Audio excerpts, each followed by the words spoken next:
And to today's wake for one of the hero officers killed in an ambush in Harlem. Last night, hundreds braved the cold to honor their fallen brothers in blue. Police officers and community members in Harlem had their arms wrapped around each other, wiping tears as they told stories about Officer Jason Rivera and Officer Wilbert Mora, who were killed in last week's shooting. CBS News' Jenna DeAngelis is live at St. Patrick's Cathedral, where the city is preparing to say farewell. Jenna. Chris and Mary, the next 2 days are about honoring the life of an officer who leaves behind family, friends, and a heartbroken city. Over the past week, we've been hearing stories about what an incredible person he was and how much he'll be missed. Officer Jason Rivera was proud to be a member of the NYPD, which he called the greatest police force in the world. But he was also a son, a husband, and a friend. When I met Jason, he felt like a brother to me. His brothers and sisters in blue joined hundreds who stood in the bitter cold outside the 32nd Precinct Wednesday night, sharing tears and stories about Rivera and Officer Wilbert Mora, two brave men who lost their lives in the line of duty. Our two heroes, our two angels, and Wilbert and Jason. These men carried themselves with pride. Outside of the uniform, we were friends. We used to hang out. We used to text. We used to call.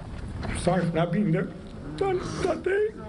The two officers took the oath to protect and serve the city, and that's exactly what they were doing when they were shot Friday night, responding to a domestic dispute that turned into an ambush. We're here tonight to remember them, to make sure we never forget them. Rivera was a first-generation Dominican American who grew up in Inwood and wanted to better the relationship between police and the community, which he shared in a letter as a probationary officer after joining the police academy in November 2020.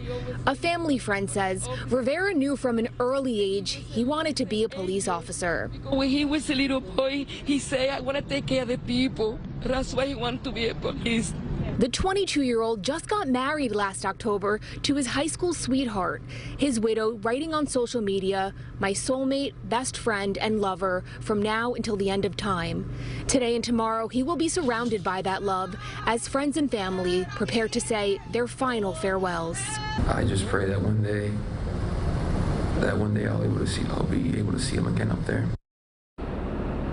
The wake will be held here today from 1 to 8 p.m. and then a funeral will take place tomorrow morning for Officer Rivera, marking 1 week since he was killed in the line of duty. We're live outside St. Patrick's Cathedral. Jenna DeAngelis, CBS 2 News. Jenna, thank you. You can watch tomorrow's service for Officer Rivera live on our streaming service, CBS News New York, or on WLNY TV 1055.